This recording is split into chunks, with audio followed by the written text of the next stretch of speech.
Buenos días, soy Alonso con Fe y Pensamiento Crítico. Hoy día iniciamos la lectura de un nuevo libro. Es la continuación del anterior, es el libro de Segundo Samuel, en el Antiguo Testamento de la Biblia. Es una continuación, no hay brecha de tiempo necesariamente entre 1 Samuel y 2 Samuel. Y recapitulando un poco, el libro de 1 Samuel, 1 Samuel, fue un libro que no hay un resumen del libro total, ¿no? Bueno, lo que hemos leído es en 1 Samuel 31, el capítulo último del libro anterior. Los filisteos derrotan a Israel. Finalmente, los filisteos son los enemigos de Israel, del pueblo que esta historia o la Biblia sigue, el pueblo escogido de Dios, Israel. Los filisteos derrotan a Israel, matan a Saúl y a sus 3 hijos.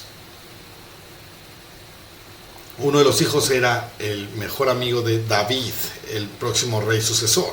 Ya se sabe que va a ser el rey sucesor, pero el rey Saúl no quería aceptarlo. Lo tomó como enemigo muchas veces, lo persiguió mucho tiempo, le quitó todo, lo hizo fugitivo, etc.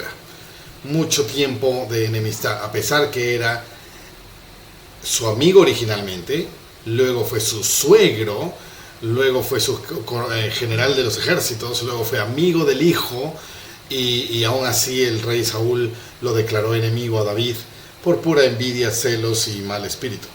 ¿Okay? Finalmente los enemigos derrotan a Israel en una guerra y muere el rey Saúl, mueren sus 3 hijos. 3 hijos. Antes de eso, el libro, si yo voy a resumir todo el libro de 1 Samuel, es el fin de los jueces y el inicio de los reyes. Empieza con la historia de una mujer, si no me equivoco, Ana, que era estéril, no podía tener hijos, y quiere tener hijos, y por favor Dios dame hijo, y si me entregas un hijo, te lo dedicaré a ti. Entonces Dios le permite embarazarse, tiene un hijo y ella cumple con su palabra y lo entrega a Dios. La manera de entregarlo a Dios es después de ser destetado, ya puede comer, supongo, no sé si caminar, no sé si eso significa 6 meses o 2 años, no sé. Pero lo entrega al templo, al sacerdote principal del templo, que en este caso se llamaba, a ver si encuentro, Elí se llamaba el sacerdote del templo. Y le entrega a su hijo, Ana le entrega a el sacerdote Elí, le entrega a su hijo Samuel. Samuel crece en el templo y aprende todo lo espiritual desde el inicio de su vida. Hay cosas problemáticas en el pueblo, en la ciudad, hay enfrentamientos con el enemigo que son los filisteos. Hay guerras, hay problemas. El arca del convenio, aquella que se había hecho en la época de Moisés y así 500, 600 años antes de Samuel, se consideraba sumamente sagrada, se consideraba casi un elemento de adoración y mágico y poderes especiales. Hay unas guerras, Israel empieza a perder, piden que traigan el arca, para que si tenemos el arca entonces vamos a ganar, como si fuera un oráculo, un amuleto o algo así, y aún así Dios les permite perder. Los enemigos se llevan el arca, la profanan. A pesar de eso, Dios hace mostrar a los enemigos que el arca no es para jugar. Y entonces empieza a caer una maldición terrible sobre el pueblo enemigo, los filisteos. Ellos devuelven el arca por miedo, ¿no? El Dios de Israel nos va a destruir con esta arca. La devolvieron.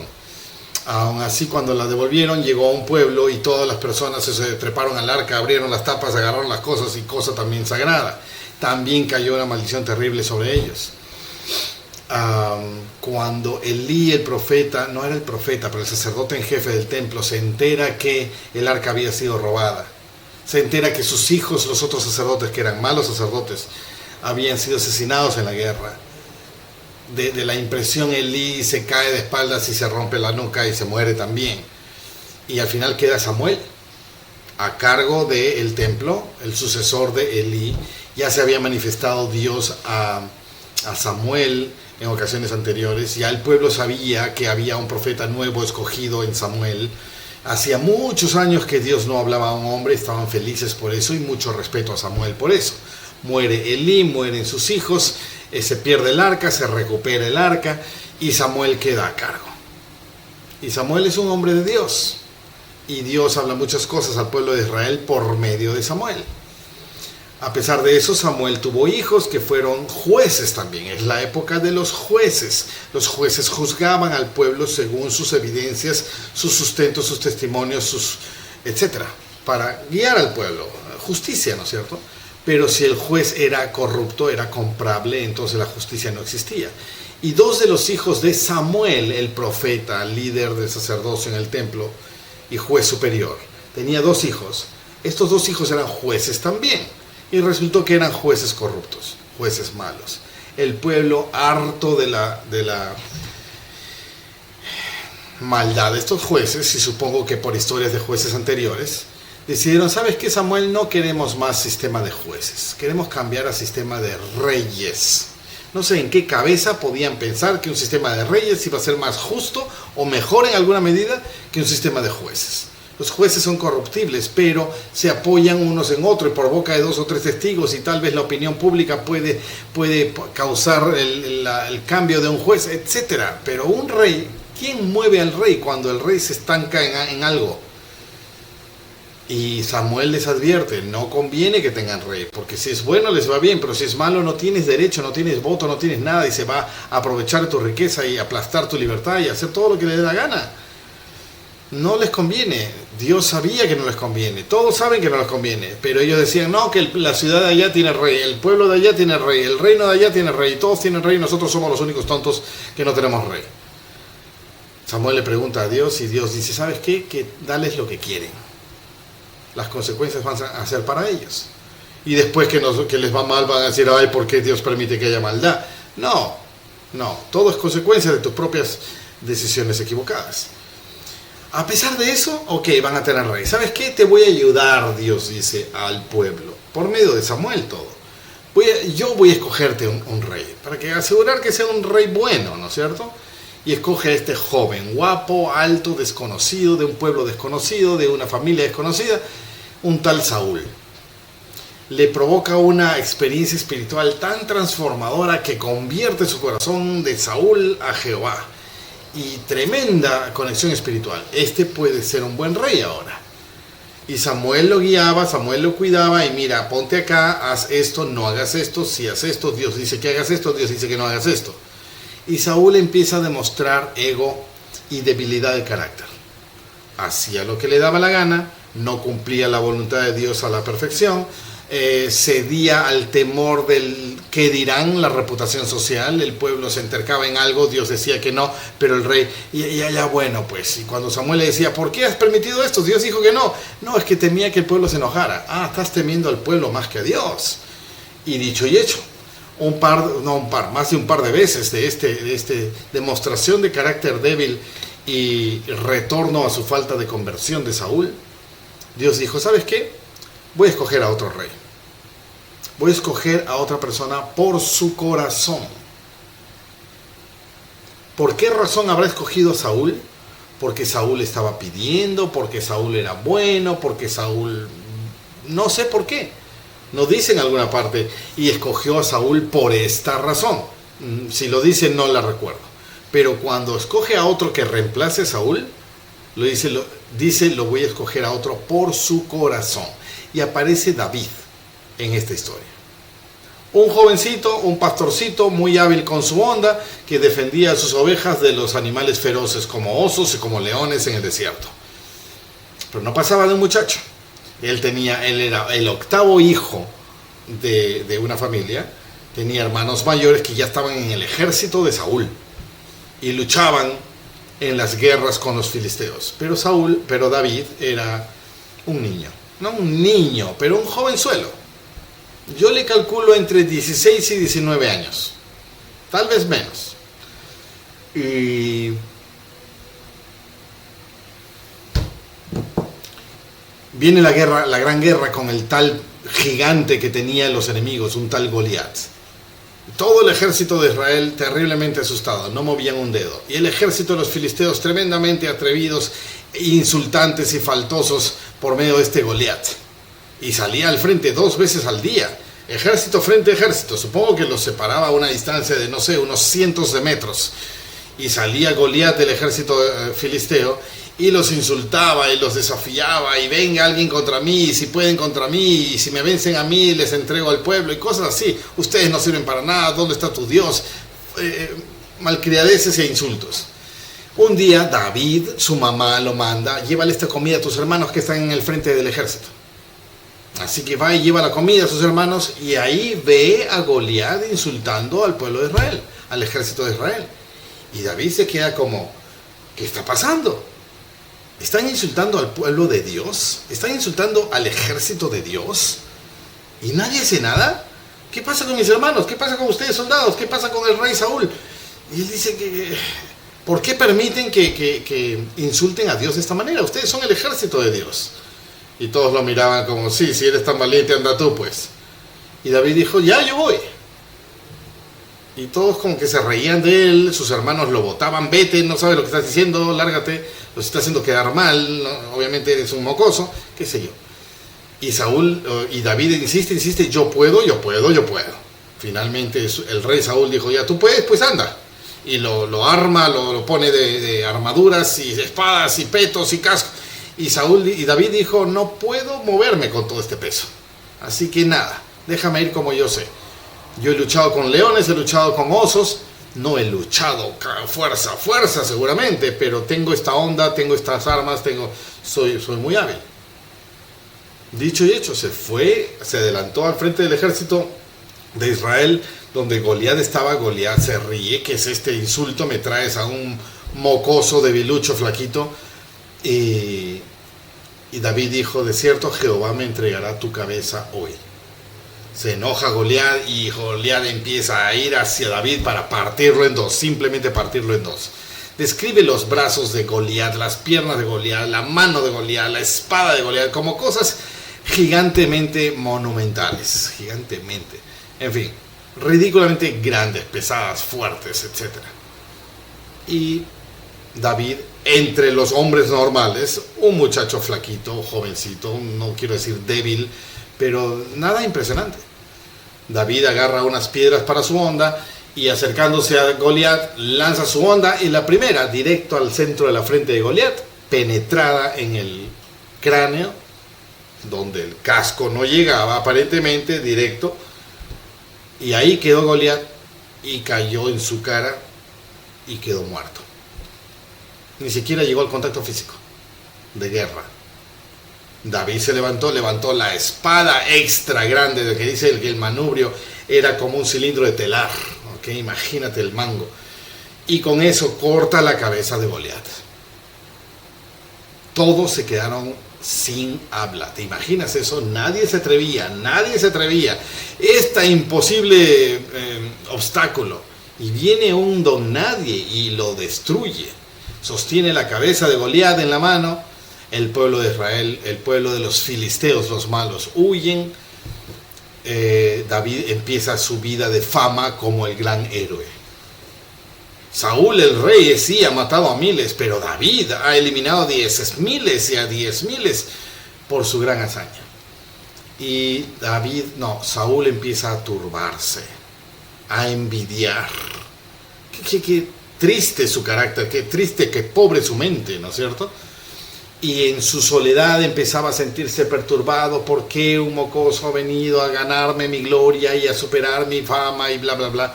Necesito que alguien me venga a cantar música para calmar mi mente. Bueno, él no pidió, le sugirieron. Y buscaron a alguien que cante bonito y que toque el arpa bonito. Y encontraron a alguien, y adivina quién era. Era el mismísimo David. El pastor, el bueno con el arma, el luchador, jovencito y además músico y cantor. Y lo traen a palacio. Y realmente cantaba bonito. Y tocaba bonito. Y calmaba el alma de Saúl cuando estaba perturbado. Pero Saúl sabía que este David era el gran héroe. Y luego, con el tiempo, Saúl se da cuenta: el Espíritu de Dios ya no está conmigo. Y veo que el Espíritu de Dios está con este muchacho. Y este muchacho brilla y todo lo que le digo lo hace y es obediente y todo lo que hace lo hace bien.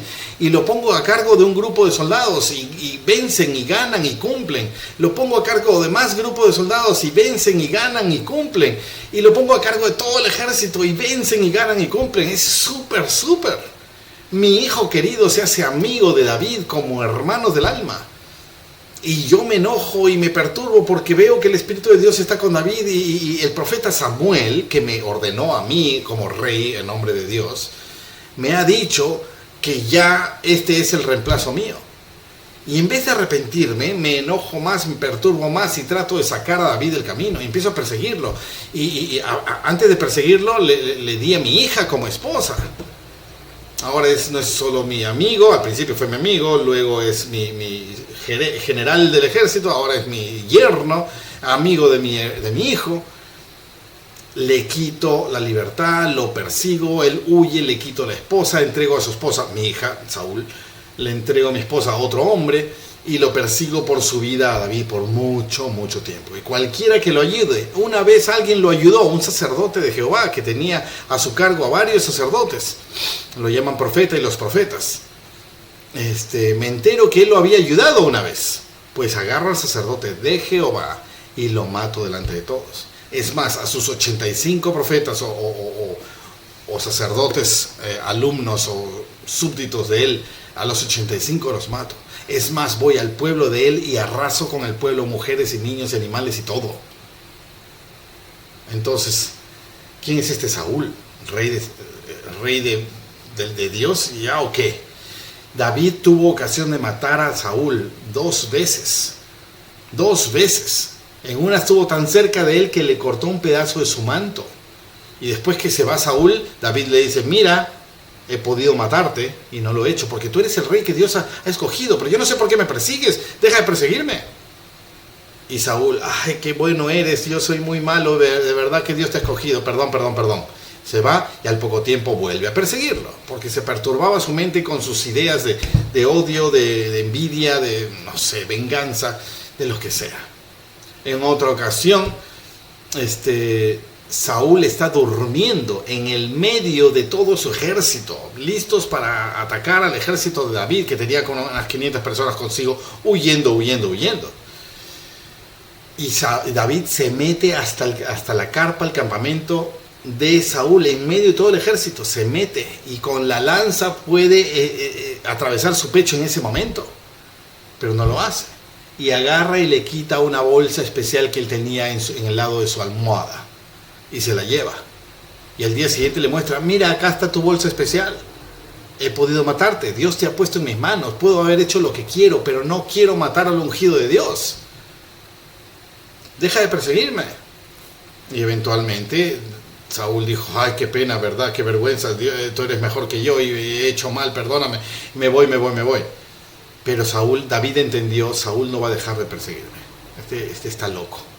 Así que me voy a otro país. Y estuvo tiempo en otro país. Y prosperó en otro país. Y le fue bien en otro país. Y ese país era el país de los enemigos. Y ese país vino a la guerra contra Israel. Y David no participó en esa guerra. Iba a participar, pero no quisieron que participe y no participó.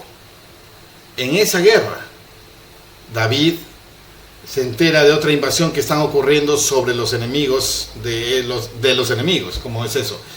David vivía con los filisteos, que eran enemigos de Israel, pero los filisteos tenían otros enemigos también. Mientras los filisteos van a pelear con Israel, los otros enemigos atacan a los filisteos, que no habían, simplemente invaden porque los ejércitos filisteos están allá peleando con Israel. Pero David se había quedado sin pelear, entonces él va y defiende con su gente a ese pueblo de los filisteos. En fin, muchas cosas. Pero en esa guerra que los filisteos fueron contra Israel, allí muere Saúl, el rey. Muere Jonathan, su hijo, y otros 2 hijos de Saúl, amigos de David. Y es una gran pérdida. David vivía huyendo, pero no quería que se mueran. Y ahí hemos terminado. Ese fue el libro de 1 Samuel, y me he tomado el tiempo haciendo el resumen del libro anterior, 1 Samuel. Y el libro de 2 Samuel continúa exactamente después de eso. El 31 dice: los filisteos derrotan a Israel, matan a Saúl y a sus 3 hijos, sus cuerpos son retirados y quemados por los galaaditas, o sea, avergonzados más todavía. Fueron avergonzados más y los galaaditas los recuperan y los ¿cómo se dice? Creman, ¿no es cierto? Los creman. Y así entramos ahora al libro de 2 Samuel, capítulo 1. Recién David se va a enterar, acá dice, David se entera de la muerte de Saúl y de Jonathan, el hijo de Saúl. Su ex suegro, su gran amigo, sí, me persiguió por muchos años, pero sigue siendo el ungido de Dios. Yo no tengo por qué hacerle daño. Qué pena que yo tenga que ser perseguido. Qué pena que Dios me haya escogido a mí como futuro rey. Samuel me ha confirmado la voluntad de Dios así, pero yo no estoy buscando quitarle el reino. Él es el ungido de Dios y Dios sabrá cuándo y cómo lo retira a él. Yo no soy quien para hacerlo.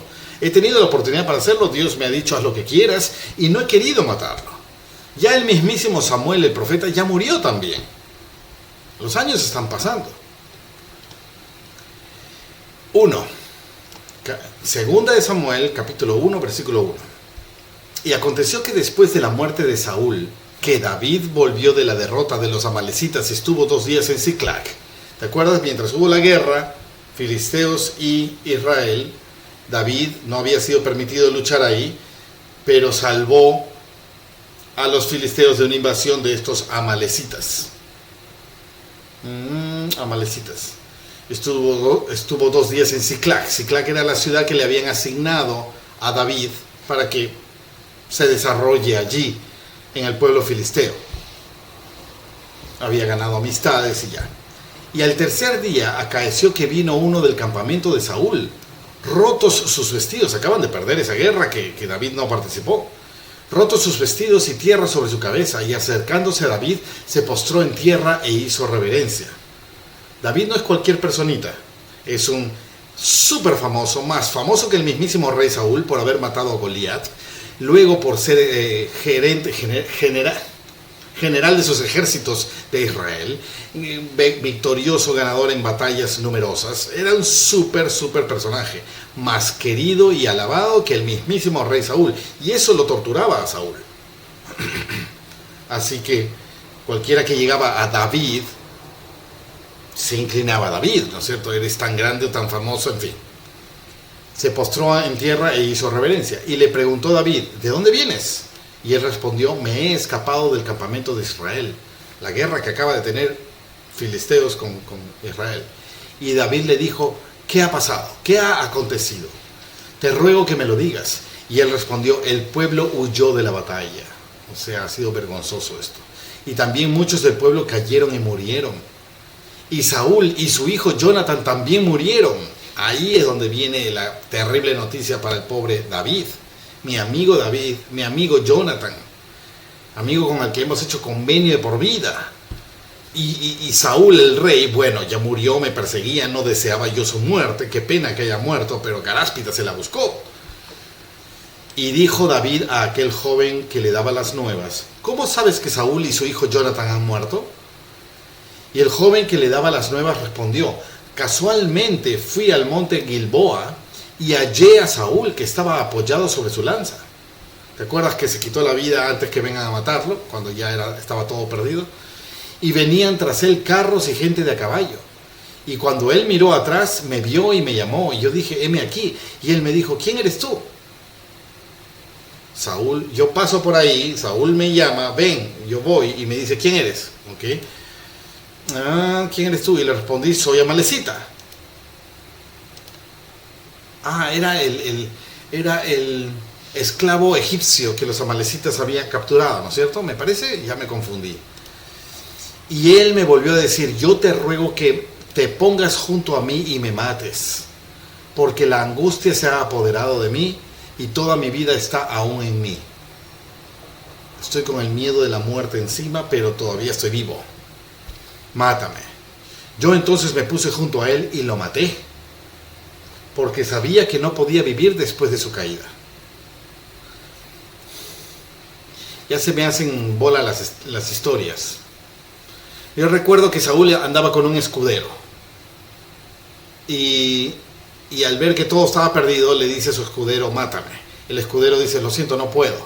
Entonces Saúl se tira sobre su propia espada. ¿Ok? Se tira sobre su propia espada. Y parece que no muere. Luego pasa un amalecita. El escudero también se mató a sí mismo después que Saúl lo hizo. Luego pasa este amalecita y cuenta esta historia. Que me dijo, acércate, mátame. Y yo me acerqué y lo maté. Porque estaba todo perdido. Y lo maté porque sabía que no podía vivir después de su caída. Estaba con la espada atravesada, así que simplemente acaba con sufrimiento, ¿no? Y tomé la corona que tenía en su cabeza y el brazalete que tenía en su brazo y se lo he traído aquí a mi señor. Este amalecita se lo trajo de Saúl a David. Entonces David, tirando de sus vestidos, los rasgó.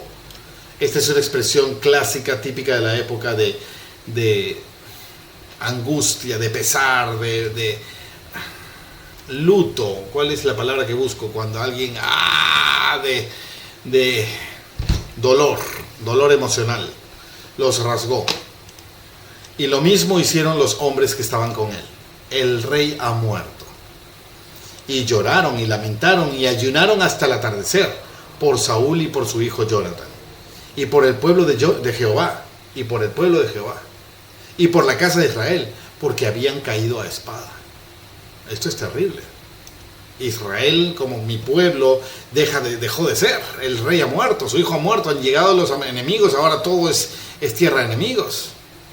Nuestra tierra. Y David dijo a aquel joven que le había traído las nuevas, ¿de dónde eres tú? Y él respondió, yo soy hijo de un extranjero amalecita. Y le dijo a David, ¿cómo no tuviste el temor de extender tu mano para matar al ungido de Jehová? Entonces llamó David a uno de los jóvenes y le dijo, ve y mátalo. Y él lo hirió y murió. Vaya, qué feo. Qué feo. Y ¿cómo no tuviste temor? ¿De dónde eres tú? Y respondió, yo soy un extranjero amalecita. Los amalecitas tienen una historia desde el inicio del pueblo de Israel saliendo de Egipto, con Moisés. La primera batalla que pelearon unos mesecitos, un mes o 3 meses por ahí, después de haber cruzado el Mar Rojo y todos los prodigios de Faraón en Egipto y todo eso, salieron, cruzaron al desierto, finalmente son libres y la primera batalla que enfrentan es con los amalecitas. Y a partir de ahí los amalecitas han sido maldecidos. Se les dijo muchas veces a Israel, acaben con los amalecitas, pero no acababan con ellos. Y este es un amalecita. Y ha venido a confesar, sí, yo maté, no confesión de arrepentimiento, sino contando la historia. O sea, sí, me pidió que lo maté. ¿Por qué no tuviste temor de matar al que Dios había ungido como rey? Así que tú, mátalo. Y lo mataron. A este mensajero, en fin. ¿Cómo no tuviste temor de extender la mano? Esta frase, bueno, ya extrapolándola fuera del contexto específico de lo que ocurre, esta frase es muy interesante, muy profunda. ¿Cómo no tuviste temor de extender tu mano para matar al ungido de Jehová? Yo he escuchado aplicar este principio a niveles mucho más finos, como el criticar. ¿Cómo te atreves a criticar a aquel a quien Dios obviamente ha puesto allí? Si Dios lo ha puesto, sabrá por qué lo pone. ¿Para su propia gloria o para su propia destrucción? El que Dios ponga a alguien no es garantía de que ese alguien va a hacer las cosas bien. Pero yo no soy nadie para criticar, juzgar o destronar o matar a aquel a quien Dios puso. Si hace mal, Dios verá. Si hace bien, Dios verá. Yo espero que haga bien. Lo utilizan esta frase mucho para hablar de el no juzgar a nuestros líderes representantes de Dios. Ahora, qué importante es tener la certeza personal de que ese líder representante de Dios sea realmente un líder representante de Dios. Porque esa certeza no me la van a dar sus bonitas palabras, ni sus bellos vestidos, ni su gran poder. No, sino el testimonio personal de mi relación personal con el Dios mismo que ha escogido a este líder. El Dios mismo, en relación personal para mí, conmigo, me va a hacer saber que Él ha puesto a este líder. Y es mi responsabilidad seguir al líder porque está hablando de la voluntad de Dios. Que cuando no sea así, Dios se encargará de él, no yo. Muy bien, continúo. No revisamos cuán largo era este capítulo, mediano, ¿no? Bueno, mataron al joven, al mensajero que había matado a Saúl. Y David le dijo: tu sangre sea sobre tu cabeza, pues tu propia boca ha atestiguado contra ti diciendo: yo maté al ungido de Jehová. Y endechó David a Saúl y a su hijo Jonathan con esta endecha. ¿Qué es endecha y qué es endechó? O sea, se afligió David por ellos, dice el significado, la nota a pie de página. Se afligió David por ellos. La endecha, ¿qué es la endecha? O sea, canción triste o de lamento. Empieza ahora los versos y los poemas y las canciones de luto y velorio, ¿no es cierto? Y dijo también que enseñasen a los hijos de Judá a usar el arco. He aquí que está escrito en el libro de Jaser. Ok, ya me confundo. Y endechó David a Saúl y a su hijo. O sea, lamentó, enlutó, dijo versos y palabras especiales. Y a su hijo Jonathan con esta endecha. Ok, vamos a leer ahora acá un poema que es la endecha, este luto, mensaje de luto que da David como lamento. Y dijo también que enseñasen a los hijos de Judá a usar el arco. Los hijos de Judá a veces se mencionan como el pueblo de Israel, y a veces el pueblo de Israel se menciona como los hijos de Judá. Sin embargo, en muchas ocasiones vamos a ver una severa distinción entre Israel y los judíos.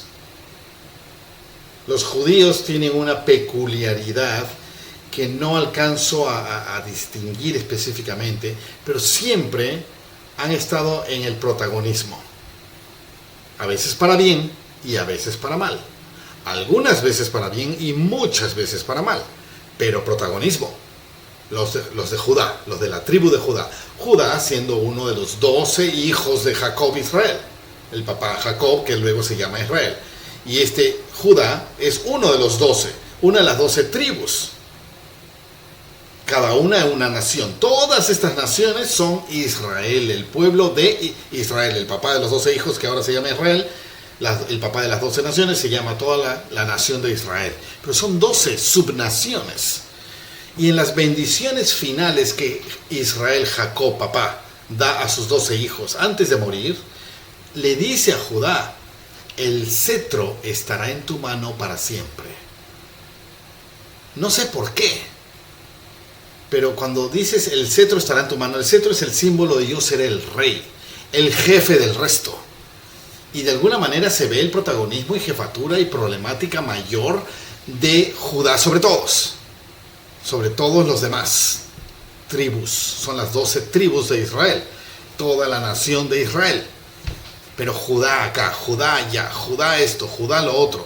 Provocador de división, provocador de guerras o provocador de justicia, provocador de milagros, dependiendo en qué estado de la balanza Judá se encontraba. Porque Judá ha sido bueno e inspirado de Dios y fuente de milagros, y Judá ha sido malo y terriblemente abusador y genocida y destructivo y pecador, idólatra y pervertido, etc.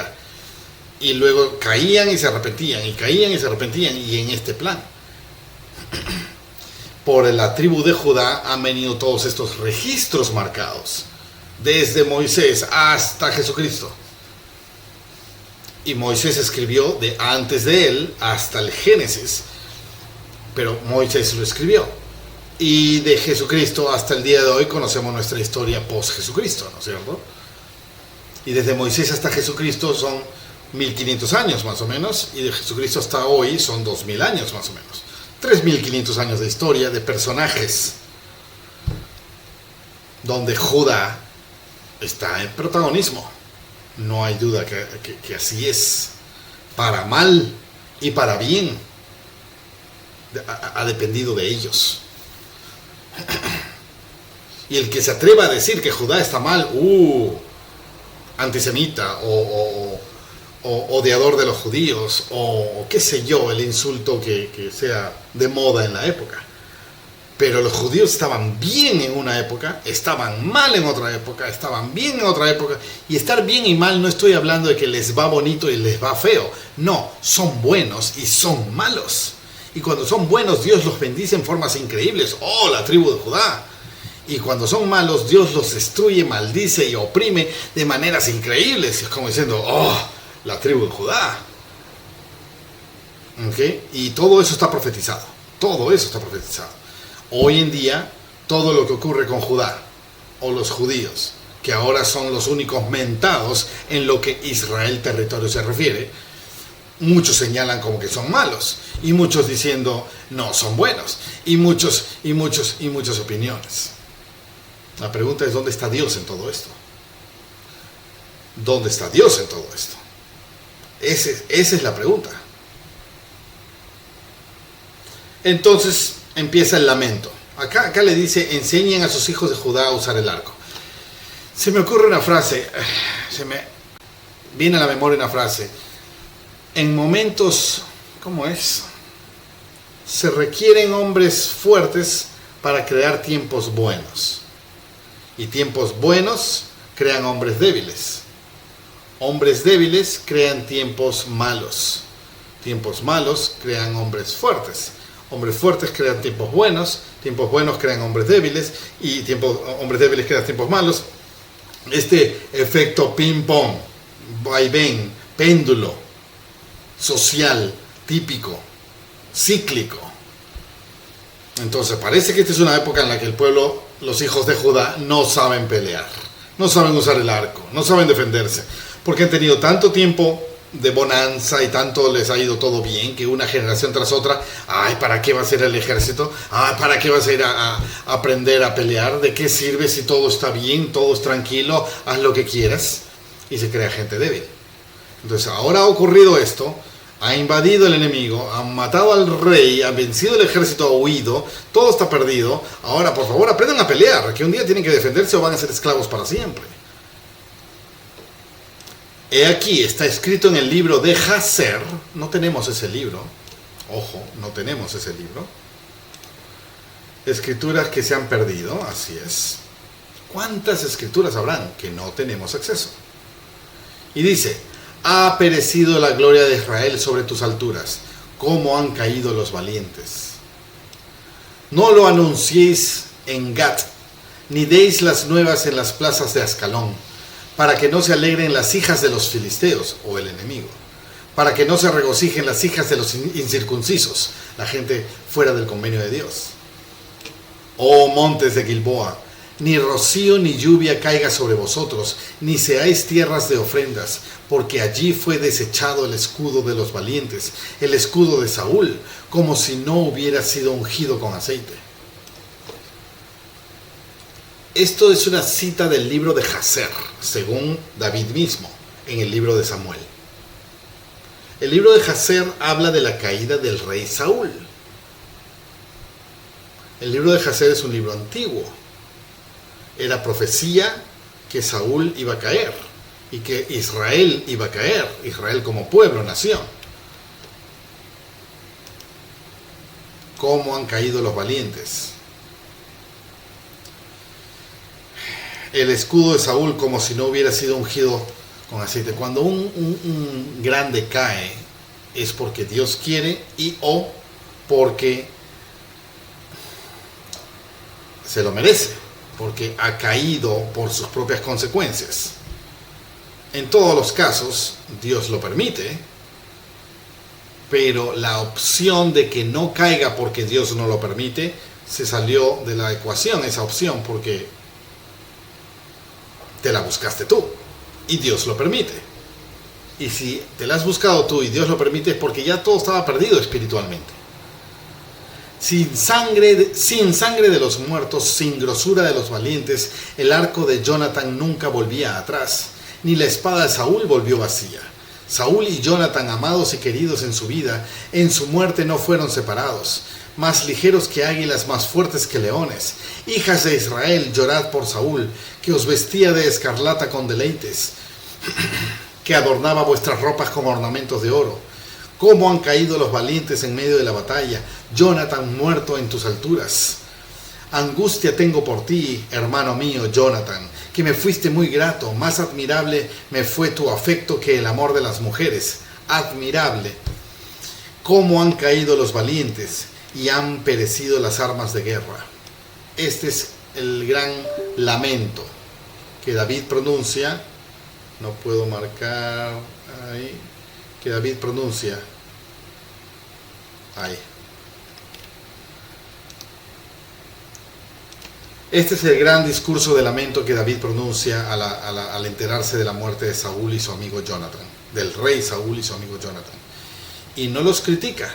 Y el verso típico de, no importa cómo fue esta persona, en su funeral todos decimos, ay, qué bueno era, ¿no es cierto? Tan lindo que era. ¿Verdad o no? Se dicen cosas buenas hacia esa persona. Habla más del corazón del que habla.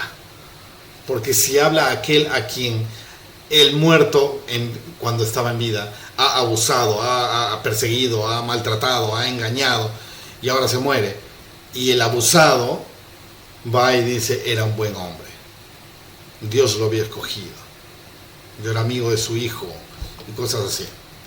Ustedes que han sido bendecidos por sus glorias, ustedes que han tenido riquezas y vivido en paz gracias a él era valiente y gran luchador, él y su hijo siempre al frente. Está diciendo buenas cosas del rey Saúl, a pesar que no hay muchas buenas cosas que se puedan decir. Esta es la endecha, o las palabras fúnebres que David dice sobre Saúl, el rey, el primer rey del pueblo de Israel. Ha muerto. Y ahora viene el segundo, que sabemos que va a ser David. Y en nuestra pizarra de reyes, que no la tengo abierta ahora, lo veremos el próximo capítulo, incluiremos ahora a David como segundo rey. Y habrá una fila de reyes por cientos de años, para bien y para mal del mismísimo Israel. Así que gran acontecimiento. Empieza el libro de 2 Samuel con el fin de una etapa, Saúl, y el inicio de otra etapa, David. Los reyes, primer y segundo rey del pueblo de Israel. El libro de 1 Samuel es trascendental porque es el libro donde se cambia el sistema de gobierno, pasando de jueces por 500, 600 años desde Samuel, pasando a reyes. Y ahora por muchos cientos de años vamos a ver esta situación también. Hasta que son conquistados por diferentes reinos y ya no tienen más rey, creo, ¿no? Y el día de hoy, ¿por qué no tienen rey? Si esa fue la última configuración de gobierno que tenían antes. Hasta que llegó Jesús, eran conquistados por los romanos, ¿no? Antes de eso, ¿qué rey había? Bueno, ya leeremos y aprenderemos. Tenemos mucho pan por rebanar. Ahorita empezamos la historia de David como rey. Vamos a ver si en el próximo capítulo lo nombran rey ya o se requiere una votación. Vamos a ver cómo es. Este fue el primer capítulo, inicio apoteósico del libro de 2 Samuel. Cierro aquí y nos vemos en el próximo episodio.